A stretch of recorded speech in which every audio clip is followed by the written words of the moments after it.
Akkam jirtu nagaa keessanii bakka jirtanitti nagaa waaqayyoo isiniif haa baay'atu. Ergaa gabaabduu takkan isiniif qaba. Ergaan tiyas waa'ee Oromoo fi waa'ee Oromummaati fi waa'ee mootummaa Itoophiyaati. Oromoon saba kamiyyuu faana jiraachuu ni danda'a. Oromoon nama hin tuqamnaan haala salphaatti waan wal'isu miti. Oromoon laga namatti hin ceene, laga nutti ceene. Mootummaan Itoophiyaa sababa dhibee koronaatiin wal qabatee labsii yeroo muddamaa kan baase.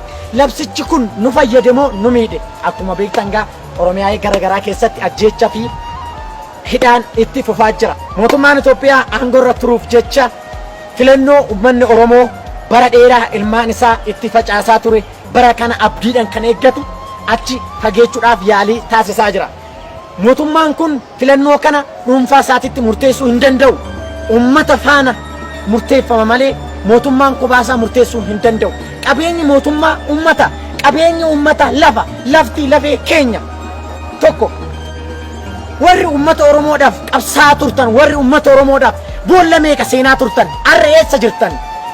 Cinaacha tokkoon Oromoo fakkaatanii cinaacha tokkoon bibbifaan hojjechaa turtan. Garaa keessan keessa lapheen keessan isin jidduu jira. Isin waan isin hin jedhu isintu beeka.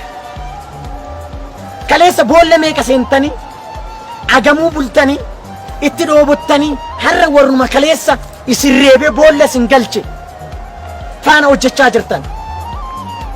Kan qabsaa'e, kanan qabsaa'e, kan sirbe, kanan sirbe. Wayin maallaqa ittiin argachuudhaaf, wayin koondominee ittiin argachuudhaaf, wayin konkolaataa ittiin argachuudhaaf miti. Uummata Oromoo gabrummaa jalaa baasuudhaaf. Gabrummaan maal akka ta'e uummata Oromoo barsiisuudhaaf. Uummata Oromoo bilisa baasuudhaaf. Uummata Oromoo diina jalaa baasuuf malee itti fayyadamuuf miti. Kan gaafa Qiliintoo yaadadhu, kan gaafa Irreechaa yaadadhu, obbolaawwan keenya boolla takkatti kan nu biraa dhumte. Qabsoora jettanii gadi baatanii uummatatti qaanqee qabsiistanii boolla takkatti dhumte obbolaawwan keenya biraa. Har'a maaf manatti ol dachaatan? Warri ilmaan jalaa dhume sunoo qabsoon galma hin geenyeef, wayin ilmaan isaanitti nafne, wayin qabsoon galma hin geenye karaa irratti hafan. Isaan maal isiniin jedhan? Of yaadadhaa.